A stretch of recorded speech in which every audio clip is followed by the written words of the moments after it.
هذه القصيدة من ديوان الأخير نزيف الخطوات الأولى،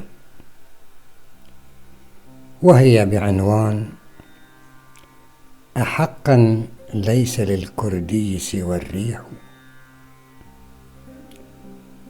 وهي مستوحاة من كفاح كوباني ضد داعش.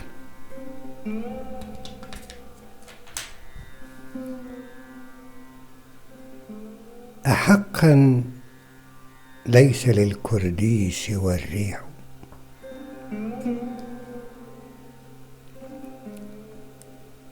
المكان ظل يترجم حلم التراب،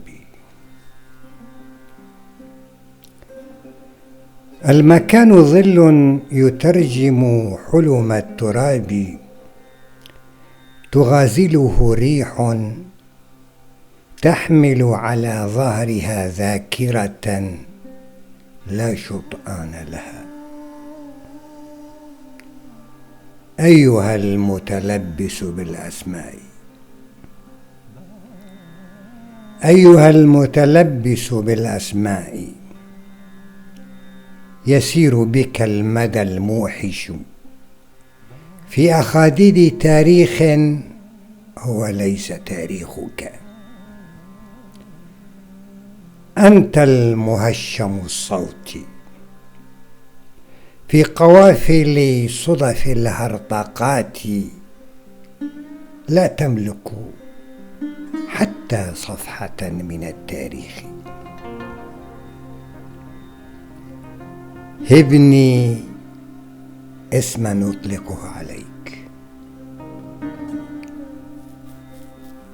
هبني اسما أطلقه عليك، وأنت المبعثر على مشانق التاريخ كحروف مثخنة بمعاني غواية السبي، كجسد ذاك الطفل الممدد على عتبات التضحية، وشهيق نبي يتدثر بعبودية حلمه.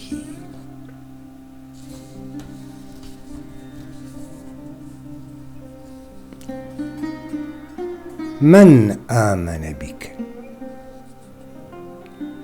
من آمن بك في غفلة الأسطورة؟ من صاغ اسمك حرفا حرفا لأول مرة؟ عندما كان الغزاة يتقاطرون في برزخ الشفق المجشأ بالأضاليل، وبات الحرف المقتبس من أول اسمك لا يؤاخي الحرف المقتبس من آخر اسمك. يعاشرك الرعب،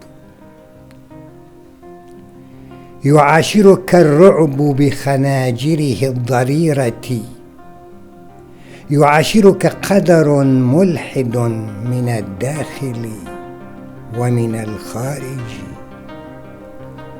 وعلى الطرقات المترهلة ينتظرك السياف يحكم قبضته على مشيئة مجيئك، وأنت المغدور في الخيانات الملونة.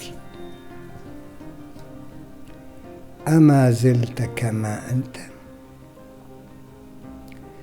أما زلت كما أنت تتلو في مجرتك المهاجرة ثقل ميراث أزمنة فقدت نبوءتها،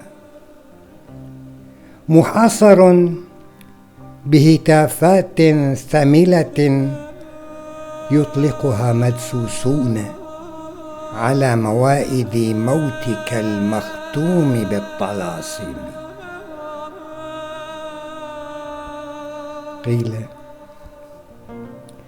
قيل انتفضت قبل يوم القيامة. انتفضت على طقوس غزاة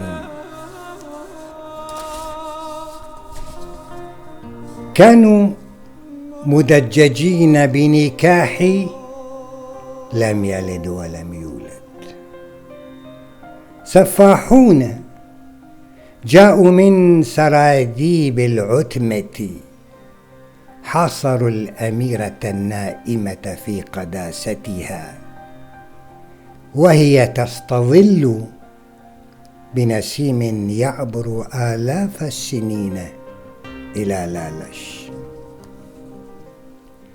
أي دم أراقوه، أي دم أراقوه في مذبح هذا العصر المخصي، وهم يملؤون المكان بهتاف موتك.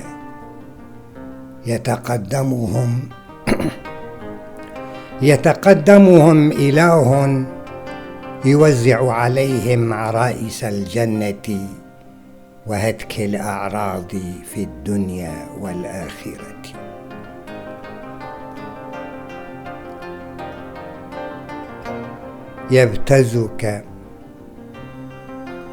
يبتزك الحصار الموت من الخارج،